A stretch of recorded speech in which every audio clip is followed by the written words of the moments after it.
Welcome to the Life Leadership Podcast with myself, Leila Singh, all things coaching, career and personal branding.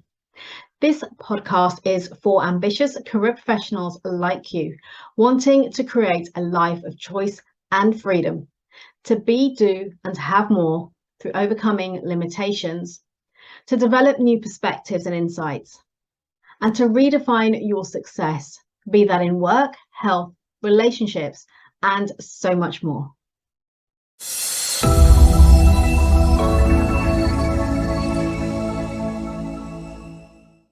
topic that we're going to speak about today, which is confidence. Why? Because so many people that I speak to and many of my clients struggle with confidence in different ways at different levels, which creates different impacts to how much it holds them back. And the reason you might be thinking to yourself, well, who am I to talk about that? Is because I have been there, early on in my career, but even from the time I was at school, I really lacked confidence in myself. I lacked self-belief, so much so that I was too shy or too scared even to answer yes, miss to the register when my name was called. And over time, although I became more outgoing with my friends, when I was put into a lot of situations that really mattered, so whether it was presenting, whether it was going out into the world of work, I struggled to exude any confidence at all. And that's why I wanted to share this with you today, because here's the thing.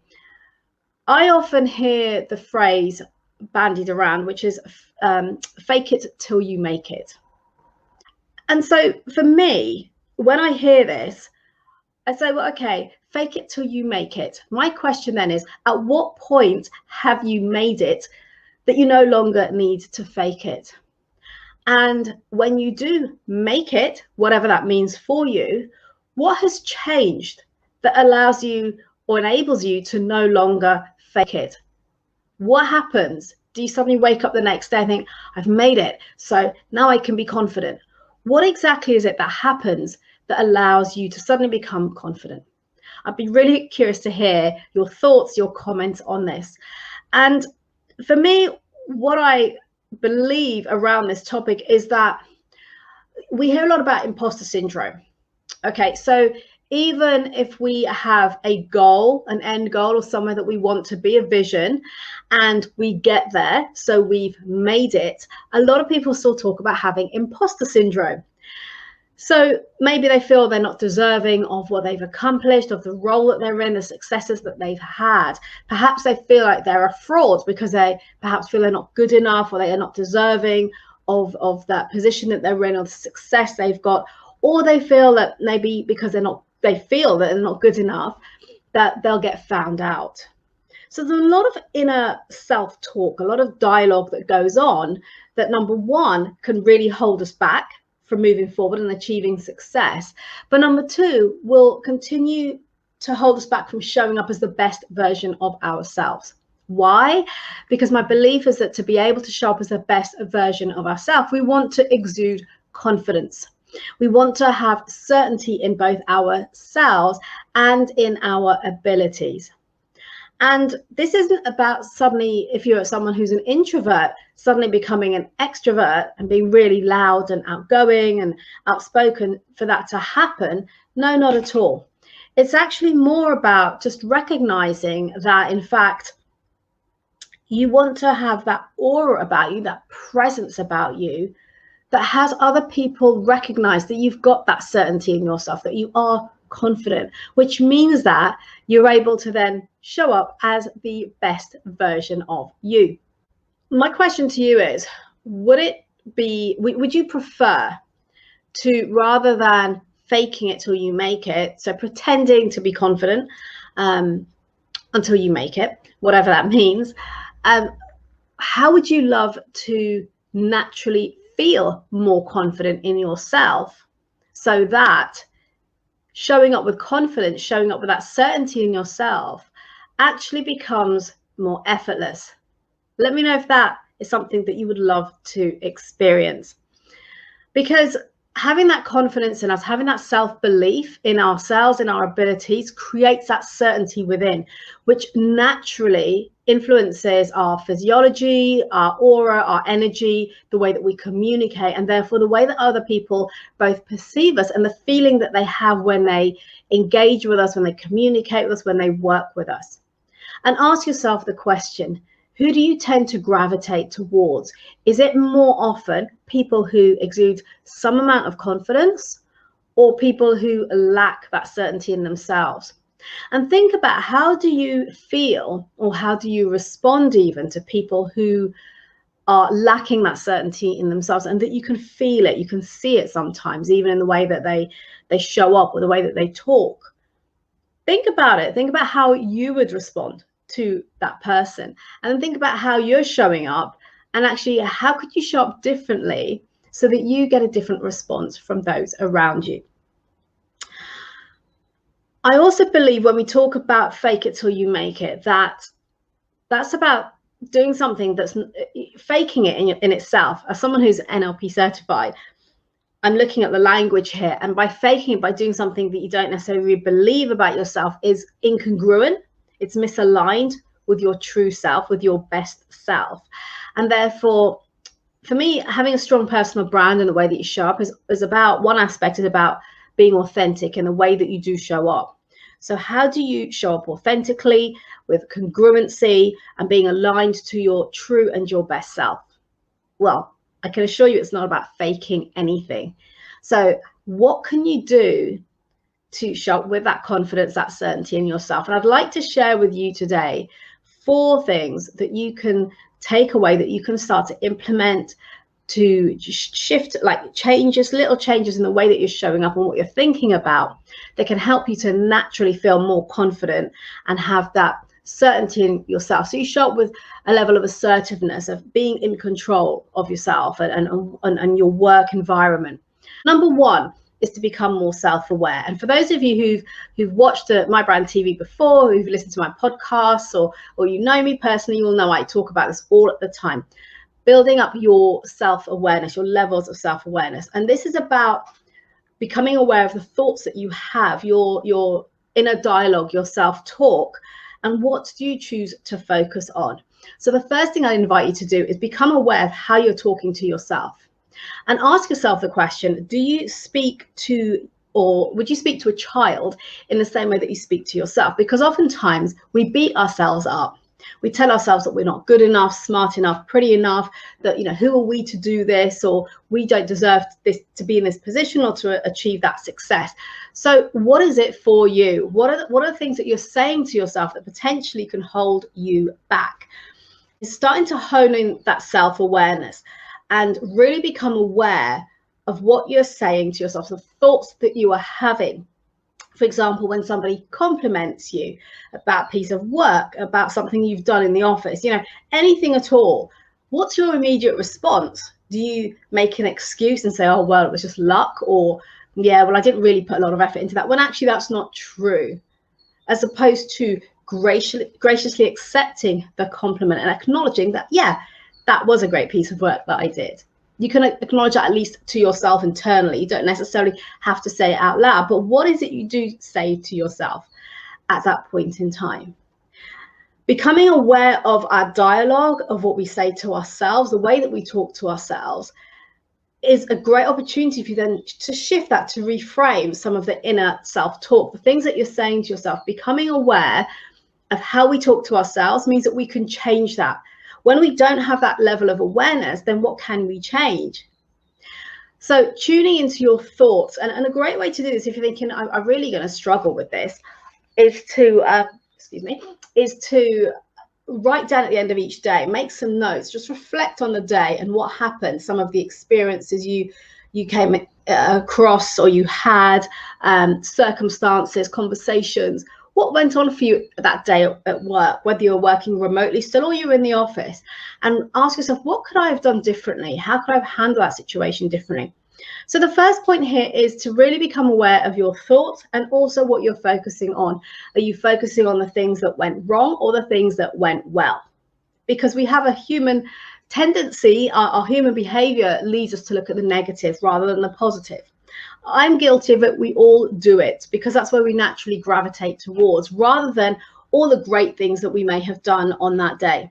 So for example, I'll give you one example. I think it was year before last, where I was involved in a public speaking engagement. I was invited to speak at an event, and at the end of it, there was about, I can't remember the numbers specifically, I think about 50 people in the room, and I had about 30 of them who reached out afterwards wanting to connect with me, some of them wanting to have a conversation with me, or to just connect on LinkedIn and to follow me. So there was about 30 out of the 50, right, which I thought was a good number.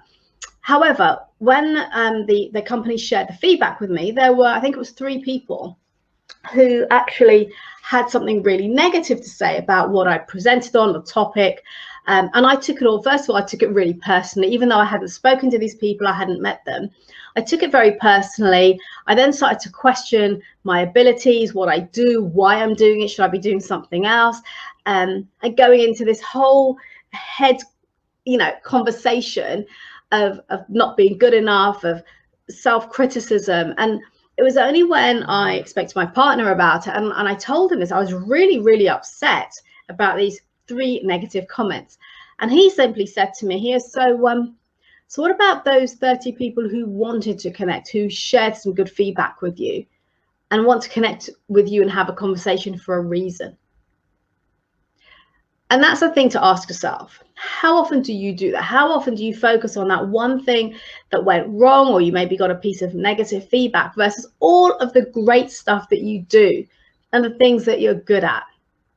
We are all guilty of doing this. So really start to check in with yourself and start to train yourself to focus on the positive, to recognize them and to embrace them. Okay, so that's point 1, is becoming self-aware, developing your levels of self-awareness. Number 2 is to manage your state. And I've talked about this for years. And I remember when I was still in my corporate job, and I used to mention it to one of my colleagues who oftentimes would get very, very stressed.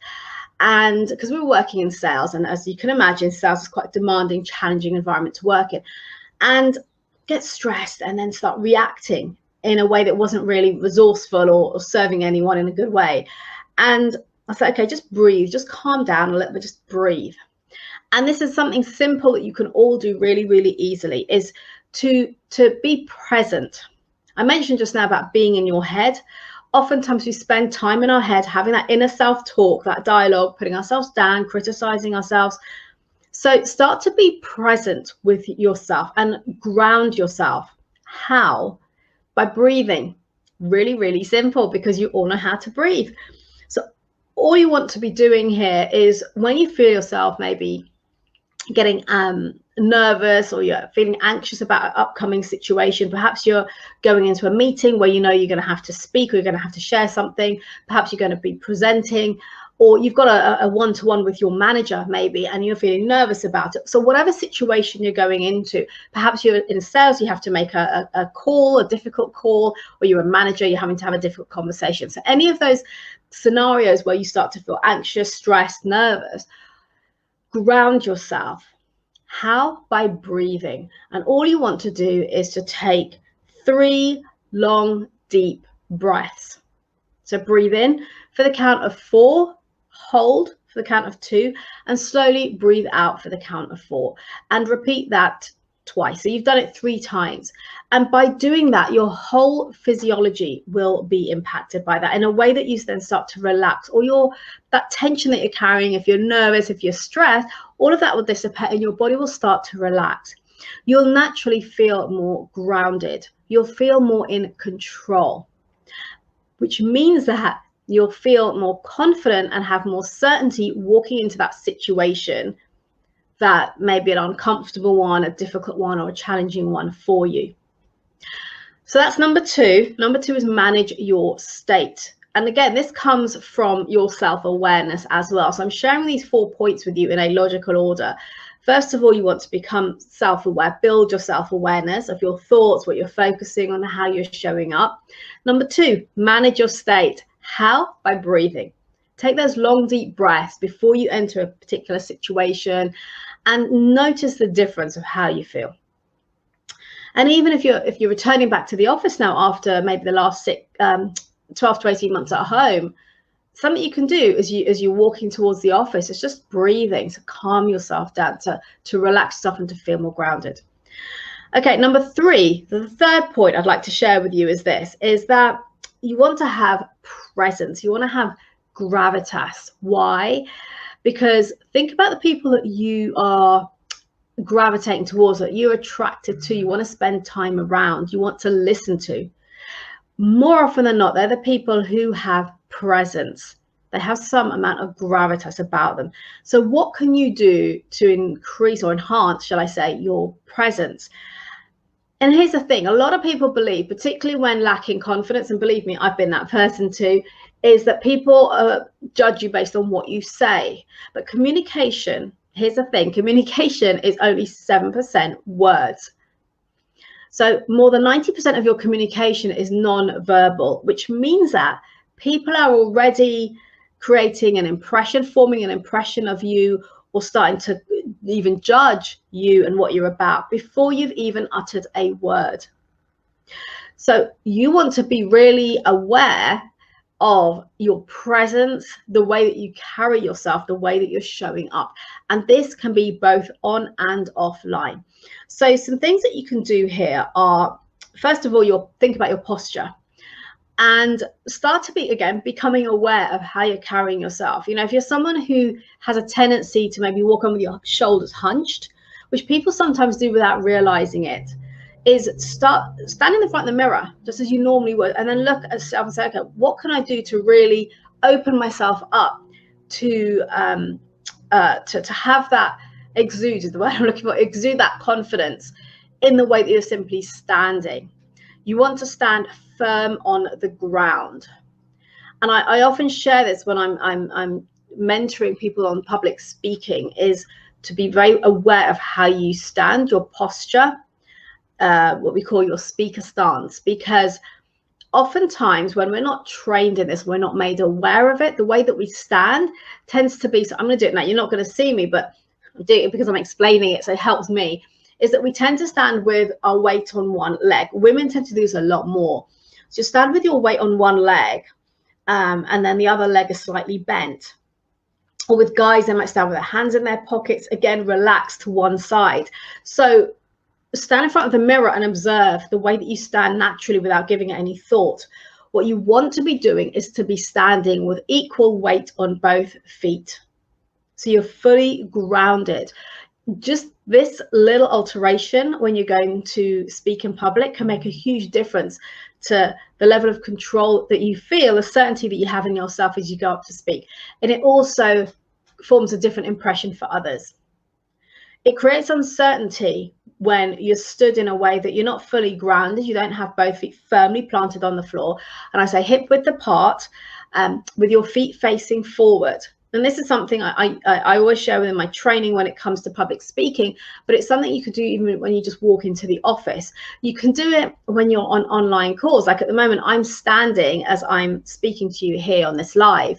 So if you're on Zoom calls a lot, maybe get a stand if you haven't already, so you can put your laptop on that and to stand up.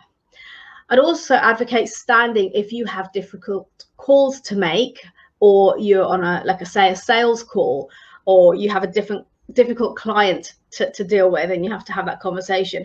Why?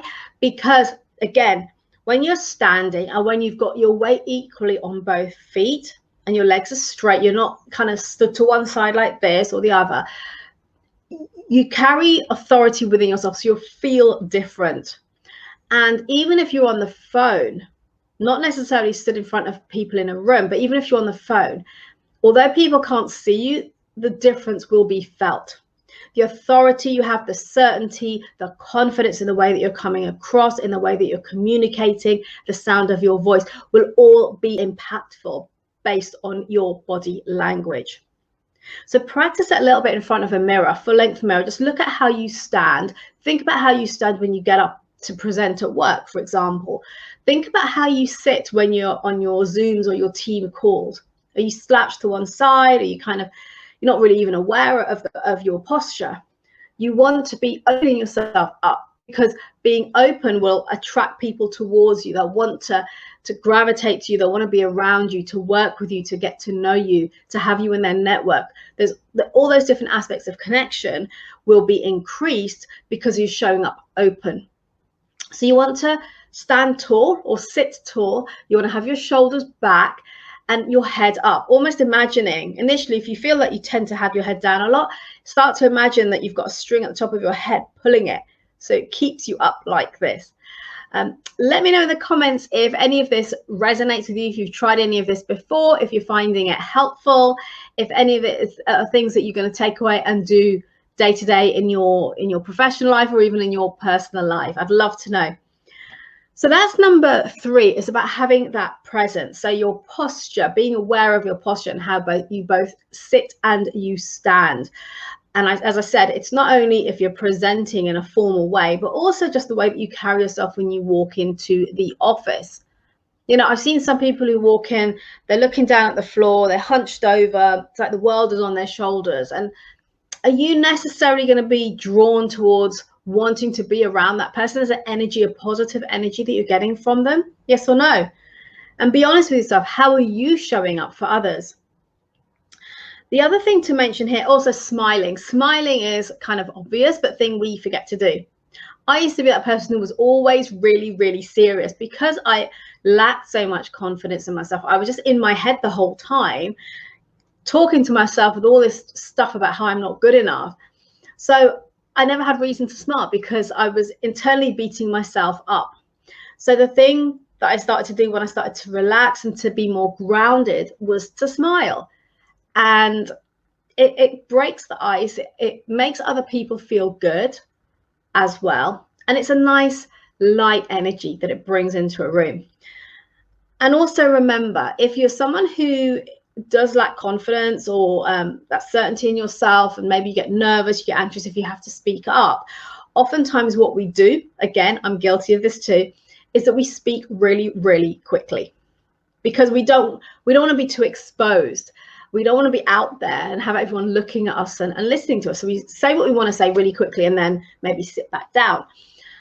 The problem is that your message, what it is you wanted to share, doesn't land well because you've rushed it. You've spoken really quickly. People might have struggled to follow what you said, to process it, to then be able to respond well to what you said.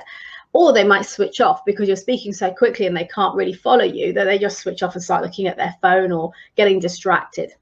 So another thing in terms of how you come across and coming across with that confidence and certainty is to be mindful of the speed at which you're speaking at, particularly if you're speaking one to many. So particularly if you're on a group call or you're in a meeting or you're presenting and you're speaking to a number of people. Okay, so just as a quick recap, we've talked about number 1, becoming more self-aware, tuning into your thoughts and what you're focusing on, and your inner self-talk, that dialogue. What can you do to shift that to be more focused on positive things where you're being kind to yourself and not beating yourself up? Number 2 is to manage your state. What that means is to breathe slowly 3 times, to ground yourself, to relax yourself. So all your muscles, your whole physiology is relaxed, which makes you feel more in control and grounded. Excuse me. Number 3 is developing a greater presence. And this is how you show up in person, both on and offline. So whether you're on calls, whether you're in meetings, whether you're walking into the office, you're returning after 16 or 18 months at home, how can you develop more presence? Think about your posture. Think about the way that you carry yourself, the way that you stand, about smiling, and about the speed at which you communicate with people. So number 4 is more around recognizing that actually you have made it. You don't need to fake it anymore until you make it, because you've made it. You are good enough. You have got the talent, you have got the experience, you have got the skills, and you've got value to bring to the table, a topic that I think I spoke about either last week or the week before. So how can you improve or enhance this so that you genuinely feel naturally that you have that confidence? So these are a few things that you can do to help with that. Number 1 is to take some time, just take maybe 20 minutes out of the day to sit down with a pen and a paper. Please do not do this on your laptop or your phone. get a pen, get a piece of paper, the old-fashioned way, and write. Because I'm not sure what it is, but there's something about when you're writing that it really reinforces what you're writing in your brain. The same as journaling, for those of you who've come across journaling or who do that already. So grab a piece of paper or a notebook and a pen. Take, say, 20 minutes on your own and just think about what are the successes that I have had over the last 12 months. They can be the smallest or the biggest wins. They can be accomplishments. What is it that you're proud of, that you've achieved over the last 12 months? And it doesn't have to be work related. It could be a personal thing. It could be something related to a hobby, a sport. You know, it doesn't only have to be work related. The point being that taking the time to reflect on this and to write it down reinforces how good you are. Because as I mentioned earlier, we're prone to focusing on the negatives, the things that we're not good at, the things that didn't go well. And we often overlook the things that went really well for us. So by taking the time to write things down, it starts to reinforce it into the brain and to remind us on a regular basis that, yeah, I am good enough. I have got value to bring. I am good at what I do. I am talented. I have that experience. I've got the skills. So take the time to do that. So write down successes, your wins, your accomplishments over the last 12 months. Think about what you're most proud of. What have you accomplished that you're really, really proud of? Or something that you didn't expect to do well or to achieve.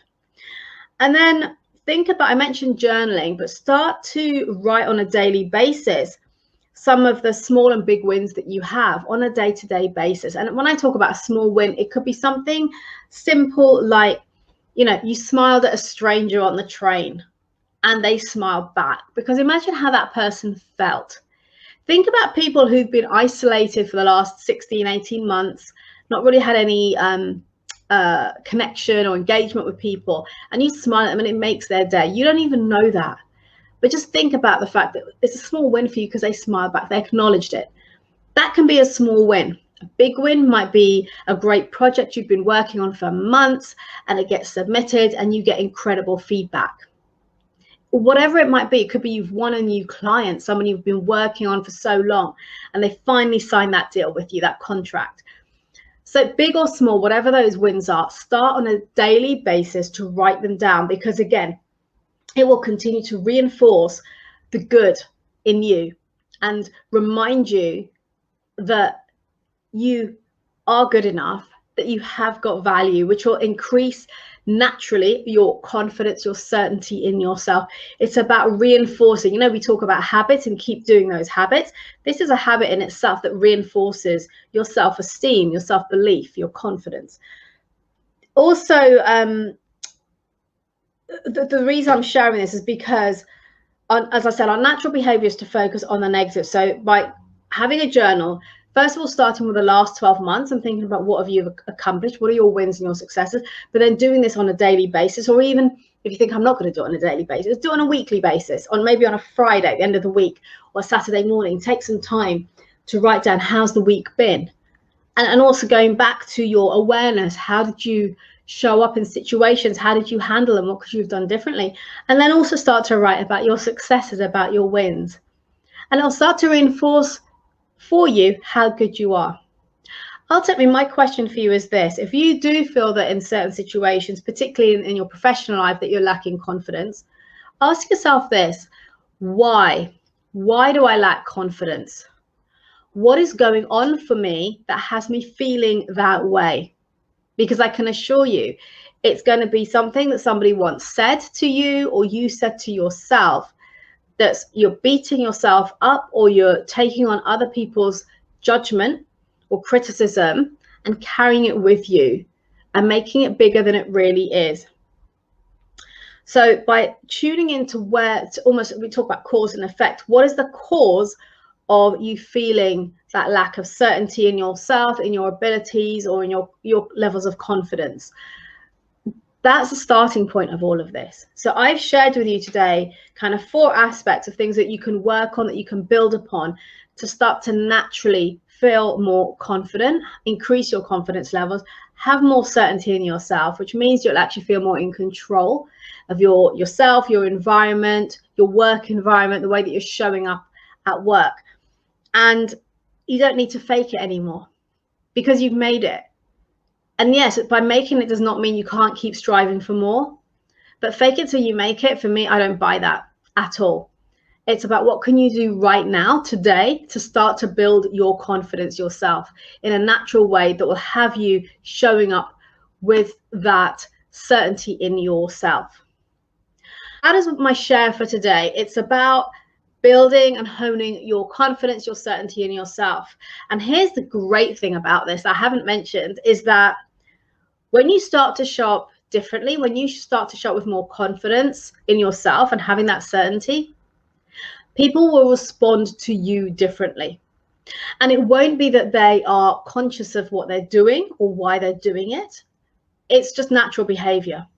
The energy that you give out will give you a certain response. And the energy behind feeling that confidence, that certainty in yourself, means that people will respond differently to you and you will notice it. And I can assure you this works. I'll give you a very quick example. A lady that I met a few years ago at an event I was on a panel for one of the banks in London. I think it was NatWest or RBS. And there was a women in tech panel. And after the panel event, a lady came to speak to me. And I could tell by her whole demeanor that she lacked a lot of confidence. You know, she was quite shoulders forward, looking down, very, very shy. And she came up and spoke to me. And she asked about, feeling more confident and what could she do. And I shared some simple tips with her, things I've shared with you here today around breathing, around posture, smiling, slowing down when you're speaking, simple things you can do straight away. And this is no lie. She messaged me the next day to say that, thank you for your advice. I implemented it today when I went into the office. Now, bear in mind, this was somewhere she'd already been working at. This was not her first day in the office. Okay. And the tips I shared with her were for her to feel more confident in herself. And what she wrote to me was that I showed up to work today. I did what you said. And I've already noticed the difference in the way that people are responding towards me, the way they're behaving towards me. And that for me gave me goosebumps, because I thought, I know this stuff works, but to hear it like overnight like that, she did what I shared with her and she immediately saw the difference. And think about it for yourself. As I said earlier, how do you show up? Sorry, not how do you show up, but how do you respond, or who do you gravitate towards more? Is it people that have that certainty in themselves, who have the confidence? If you were hiring somebody, who would you hire? The person who's unsure of themselves, who lacks their belief in their abilities maybe, or someone who has more confidence, who comes across really, really strongly in terms of what they can bring to the table. So as I said, it's not about becoming an extrovert or outgoing and outspoken. It's simply about these little things that you can do to show up in a way that will have more people wanting to be around you, work with you, hire you, and all those great things. So number one, become more self-aware. Number two is manage your state. Number three is develop your presence. And that's your in-person presence, both showing up on and offline.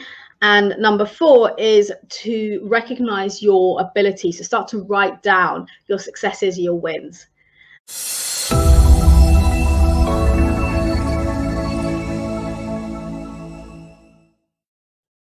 Thank you for listening. Please subscribe to this podcast if you haven't already done so. And if you enjoyed and gained value from today's episode, then do please leave a review telling us your key learnings and what you enjoyed the most. And do please share this podcast with your friends and colleagues so we can spread the word on life leadership, creating a life of choice, freedom, and new possibilities. Connect with me directly on LinkedIn, and if you would like to learn more about how we can work together, either DM me on LinkedIn or email me. All details and resources can be found in the show notes.